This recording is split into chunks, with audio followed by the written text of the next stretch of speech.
Snowblower jam cleared. He fisted my hoodie strings and hauled me closer. The small town of Pinecrest always looked like something straight out of a holiday card when winter arrived. Snow-capped rooftops, pine trees drooping under the weight of fresh powder, and streets lined with twinkling lights that reflected off the pristine white ground. It was the kind of place where winter wasn't just a season. It was a personality trait of the town itself. For someone like me, Alex Winters, yes, the irony of my last name never escaped anyone's notice. This was paradise. I'd moved to Pinecrest 3 years ago, drawn by the promise of untouched slopes and a quieter life away from the city's constant buzz. As an introverted graphic designer who worked remotely, the isolation suited me perfectly. I could spend my mornings designing websites for clients, and my afternoons carving through fresh powder on my snowboard or exploring the countless trails that wound through the surrounding forests. That particular Saturday morning had started like many others in December, with me waking to the soft patter of snowflakes against my bedroom window and the realization that at least 8 inches of fresh snow had accumulated overnight. Living alone meant all snow removal duties fell squarely on my shoulders, a responsibility I usually didn't mind. There was something meditative about clearing pathways, watching the white expanse give way to neat, organized lines.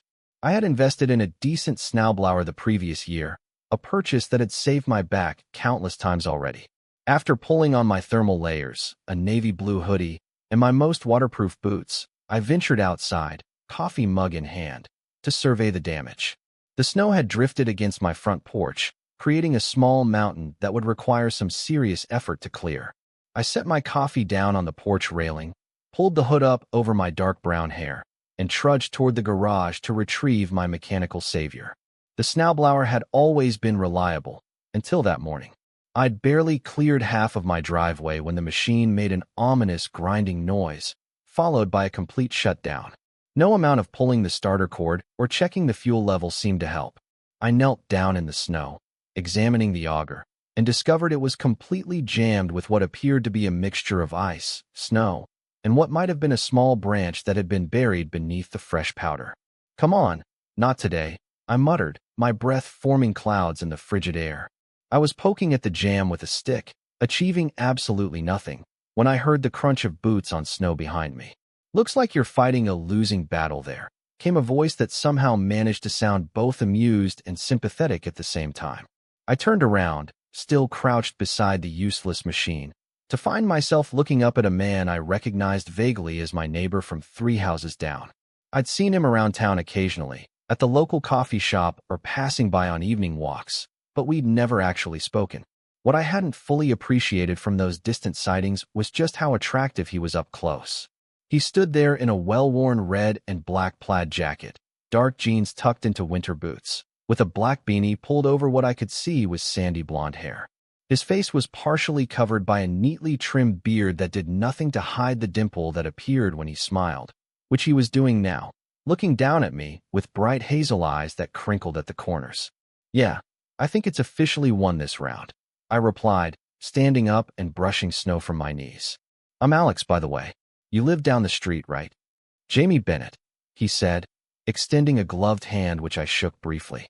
"And yeah, the blue house with the ridiculous snowman family out front. That's all my roommate's doing, I swear." I laughed, remembering the elaborate display of 5 snowmen dressed in matching scarves. "I actually like them. They have character."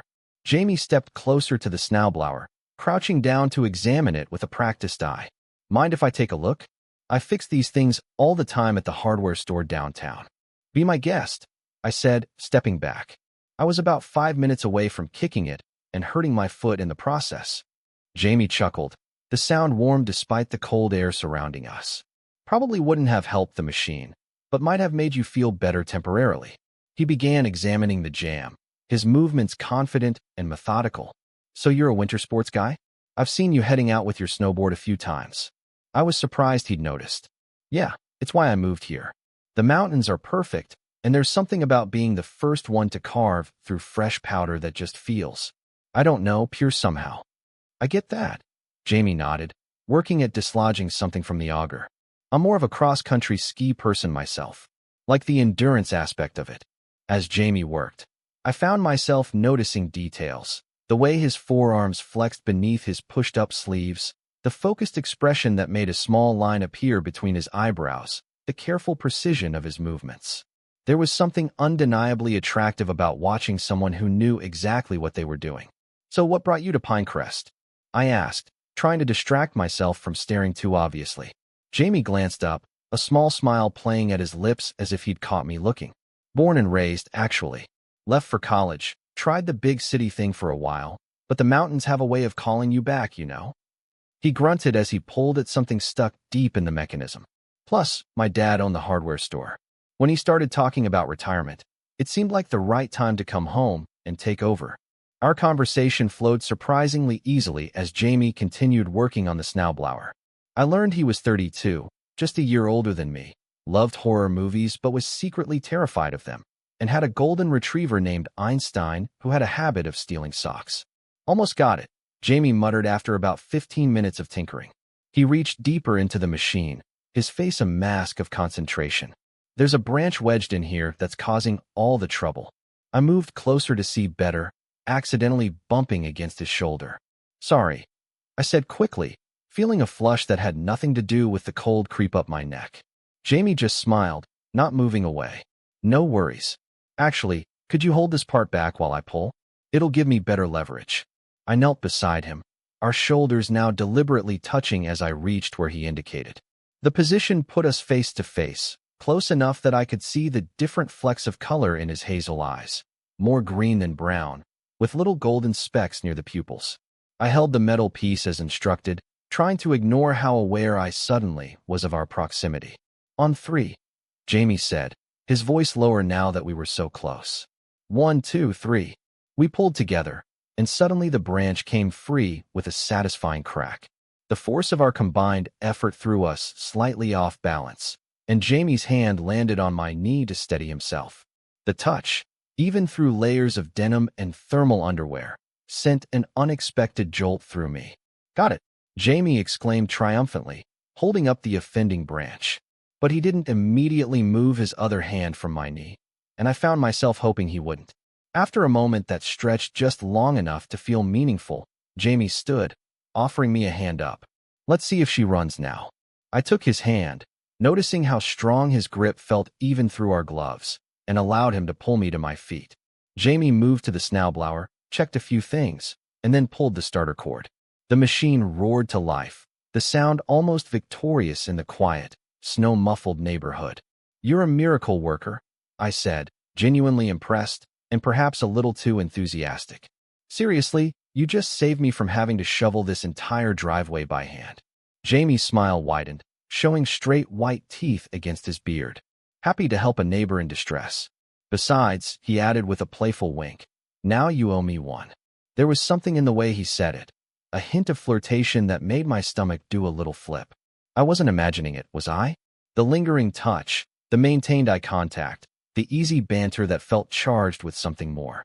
"I think that's only fair," I replied, trying to match his tone. "How about I start by offering you some coffee? I've got a fresh pot inside, and it's the least I can do." Jamie glanced at his watch, then back at me. "I've got nowhere to be for a couple hours. Coffee sounds perfect." I finished clearing the driveway with the now functioning Snowblower, while Jamie insisted on shoveling the walkway to my front door. Working side by side, stealing glances at each other between tasks, I felt a lightness I hadn't experienced in longer than I cared to admit. When we finally headed inside, stomping snow from our boots on the porch, I was almost disappointed the work had finished so quickly. My cabin-style home was modest but comfortable, an open-concept living room and kitchen with large windows that normally showcased the mountain view, though today they were partially obscured by falling snow. A stone fireplace dominated one wall, currently unlit but ready for the evening chill. "Nice place," Jamie commented, looking around appreciatively as he removed his jacket and beanie. His hair was slightly mussed, giving him a boyish charm that contrasted with his otherwise rugged appearance. "Very cozy." "Thanks," I replied, suddenly self-conscious about the stack of graphic design books on the coffee table and the half-finished illustration on my drawing tablet. "Make yourself comfortable. How do you take your coffee?" "Black is fine," Jamie said, wandering over to look at the framed photographs on my mantel. mostly landscapes I'd taken during various hiking and snowboarding trips. I busied myself in the kitchen, grateful for the moment to collect my thoughts. What was I doing? Inviting an attractive neighbor in for coffee after what could very well have been completely innocent interactions? What if I was reading this all wrong? When I returned with 2 mugs, Jamie had settled on my couch, looking perfectly at home. I handed him his coffee and sat in the armchair across from him, creating a safe distance that part of me already regretted. "These photos are amazing," Jamie said, nodding toward the mantel. "Did you take them?" I nodded, warming my hands around my mug. Photography's a hobby. Goes well with the hiking and snowboarding. Always beautiful views worth capturing. "You've got a good eye," he said, and the genuine appreciation in his voice made me feel unexpectedly proud. "So what do you do when you're not rescuing stranded snowblowers and taking perfect landscape shots?" "Graphic design," I explained, gesturing toward my workspace in the corner. "Mostly freelance work for companies that don't care that I live in the middle of nowhere as long as I meet deadlines." Jamie nodded, looking interested rather than just politely attentive. "That explains the artistic eye. I always wished I had creative talents like that," says the guy who just performed surgery on a snowblower. I countered. "That's its own kind of talent."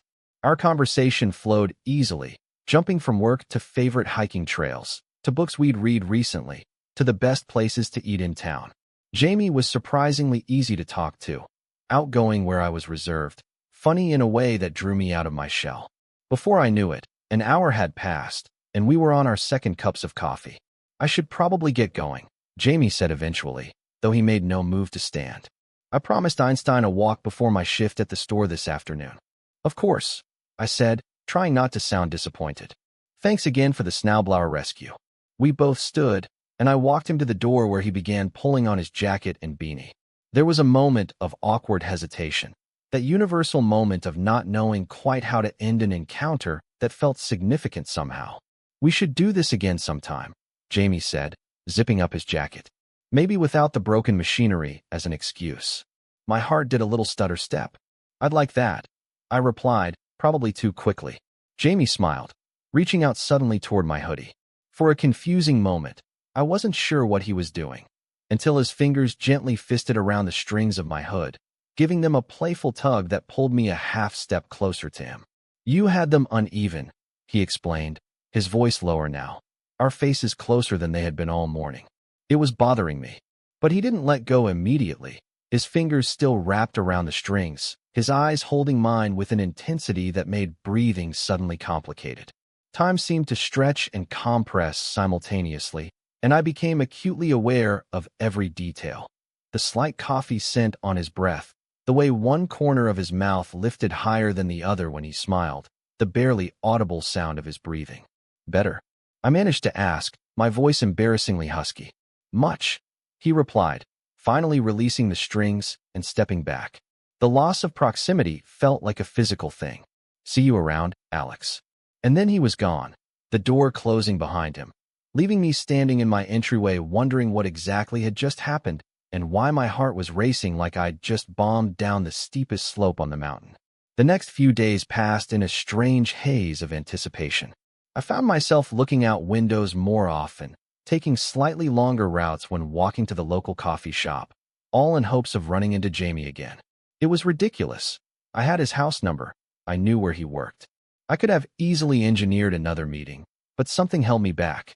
Maybe it was the fear that I'd misinterpreted our interaction, or maybe it was simply that I'd grown so used to my solitary existence that the prospect of deliberately seeking connection felt foreign.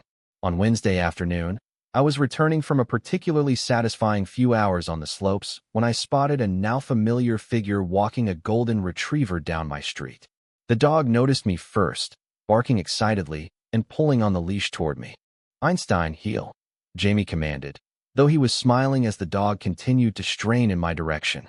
When he looked up and saw me, his smile widened. "Well, look who it is.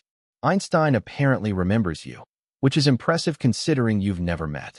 I laughed, setting my snowboard against a nearby tree and crouching down to greet the enthusiastic dog, who was now sniffing me thoroughly. "He must have good taste," I replied, scratching behind Einstein's ears as he attempted to lick every inch of my face. "Can't argue with that," Jamie said, and when I glanced up, He was watching me with an expression that made my cheeks warm despite the cold. Standing, I brushed dog hair from my jacket. How's the hardware store? Any exciting tool emergencies? Just the usual, people buying last-minute ice melt before the next storm hits tomorrow night, Jamie replied. How was the mountain? Perfect conditions. Fresh powder, blue skies, not too crowded. I hesitated, then added, you should join me sometime, if you want. I know you said you're more into cross-country, but the views from the top are worth the chairlift ride, even if you don't ski down. Jamie's expression brightened. I'd like that. Actually, he continued, shifting his weight slightly in a way that suggested nervousness, which seemed at odds with his usually confident demeanor. I was going to stop by your place. There's a bonfire happening at Lakeview Point on Friday night. Just a small group of locals celebrating the winter solstice. Nothing fancy, but there's usually good food, better drinks, and decent company. Thought you might want to come. The invitation caught me off guard. In my 3 years in Pinecrest, I'd made acquaintances but few real friends, and I rarely received invitations to social gatherings. That sounds great, I said, surprising myself with my lack of hesitation. Should I bring anything? Just yourself, Jamie replied, looking pleased. And maybe a warm jacket. It gets cold by the lake, even with the fire. He pulled out his phone. Here, put your number in. I'll text you the details. As I entered my contact information into his phone, our fingers brushed briefly during the handoff, and I found myself wondering if he'd engineered that small touch deliberately. The thought sent a pleasant shiver down my spine that had nothing to do with the winter air. Great, Jamie said when I returned his phone. I'll pick you up around 7 on Friday, if that works. It's a date, I said, then immediately felt my face flush. I mean, not a date, just a... I knew what you meant, Jamie interrupted, saving me from my awkward backpedaling, though the amused glint in his eyes suggested he'd enjoyed my momentary fluster. But for the record, I wouldn't have minded if you did mean date. Before I could process that statement, Einstein gave an impatient bark, tugging on his leash. All right, Jamie told the dog, then looked back at me. Duty calls. See you Friday, Alex. As I watched him walk away, Einstein trotting happily beside him, I felt a mixture of excitement and nervousness bubbling in my chest. Was this actually happening? Was I actually looking forward to a social event for once? And more importantly, had Jamie Bennett just implied he wouldn't mind if we were going on a real date? The next 2 days crawled by with excruciating slowness. I threw myself into work, completing projects ahead of schedule, but found myself constantly checking my phone for texts from Jamie. He'd sent the details for Friday night as promised, along with a few casual messages that kept the conversation going. Asking about my day, sending a picture of Einstein covered in snow after rolling in a drift, commenting on the weather forecast. Each message, no matter how mundane, sent a little thrill through me. By Friday evening, I was a bundle of nerves. I changed outfits 3 times, settling finally on dark jeans, a gray thermal Henley, and my most flattering sweater, a deep blue that I'd been told brought out my eyes. I was fussing with my hair when the doorbell rang, exactly at 7. Jamie stood on my porch looking unfairly attractive in black jeans and a forest green sweater under his open jacket. His hair was styled more carefully than I'd seen before, and he'd trimmed his beard. The overall effect was devastating. Hey, he said, his eyes moving appreciatively over me. You look great. Thanks, I replied, suddenly shy. So do you. The drive to Lakeview Point was filled with easy conversation and the occasional comfortable silence. Jamie had good taste in music, and we discovered a shared love for indie folk bands that had us taking turns connecting our phones to his car's speakers to share favorite tracks. The bonfire was already roaring when we arrived, casting a warm glow over the small gathering of about 20 people. The setting was picturesque, a clearing near the frozen lake, surrounded by snow-covered pines, with the mountains rising majestically in the background against a star-filled sky. Jamie, several voices called out as we approached. He waved, placing a hand lightly on my lower back to guide me toward the group. Everyone, this is Alex, he announced. Alex, this is everyone. There was a chorus of greetings, and I was quickly introduced to more names than I could possibly remember. Jamie's friends were welcoming, though, pulling us into their circle around the fire and offering us drinks from a cooler buried in the snow to keep cold. So you're the Snowblower guy, said a woman Jamie had introduced as his childhood friend, Mia. Jamie mentioned he played hero for a neighbor in distress. Didn't mention how cute said neighbor was, though. She shot Jamie a knowing look that made him roll his eyes. Ignore her, Jamie advised me, handing me a beer. Mia thinks she's funny. I am funny, she retorted, and observant. As the night progressed, I found myself relaxing more than I'd expected. Jamie's friends were easy to talk to, and no one seemed to mind when I occasionally fell quiet, content to listen to their stories and inside jokes. Jamie stayed close, sometimes explaining references I didn't understand, other times just existing companionably beside me, our shoulders occasionally brushing in a way that felt both casual and deliberate. After a couple of hours, when conversations had splintered into smaller groups and the fire had been built up to combat the increasing chill, Jamie nudged my arm gently. "Want to take a walk?" he asked, nodding toward the path that led closer to the lake's edge. "The view of the stars reflecting on the ice is pretty amazing."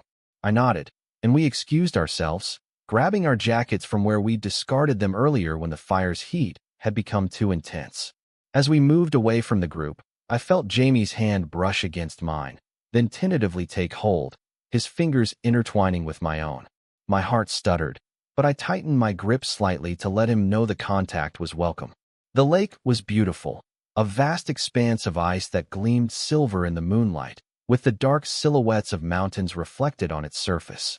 We stood at the edge, our breath forming clouds in the frigid air, hands still joined between us.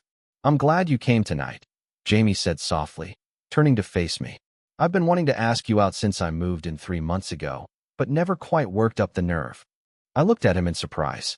3 months? But you said you grew up here." Jamie chuckled.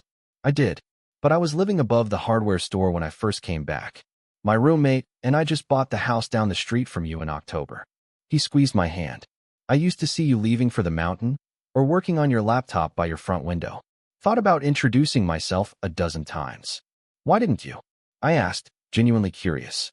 He shrugged, looking slightly embarrassed. "Wasn't sure if you'd be interested. You always seemed so self-contained, like you had your own world figured out and might not want someone barging into it." The assessment was surprisingly accurate. I had built a comfortable solitude around myself, one I rarely invited others to penetrate. But standing here with Jamie, his hand warm in mine despite the cold night air, I couldn't remember why I'd been so protective of that solitude. "I'm glad the Snowblower forced the issue," I said, turning to face him fully. Jamie's free hand came up to my face, his thumb gently tracing my cheekbone. "Me too," he murmured, and then he was leaning in, giving me plenty of time to pull away if I wanted to. I didn't want to. His lips were warm against mine, the kiss gentle at first, questioning. When I responded, stepping closer and bringing my free hand to rest on his chest, the kiss deepened. His beard was soft against my skin, and he tasted faintly of the cider he'd been drinking. It was perfect, the kind of first kiss that made everything else fall away, leaving only the points where our bodies connected. When we finally broke apart, Jamie rested his forehead against mine, his eyes closed as if savoring the moment. "Been wanting to do that since I saw you kneeling in the snow, cursing at that Snowblower," he admitted with a small laugh. I smiled, feeling a happiness that seemed too big for my chest. "I think I've been wanting you to do that since you fisted my hoodie strings and hauled me closer." Jamie laughed, the sound echoing across the frozen lake. I was trying to be smooth. "Was it that obvious?" "Completely," I assured him, leaning in to steal another quick kiss. "But it worked, so I'm not complaining."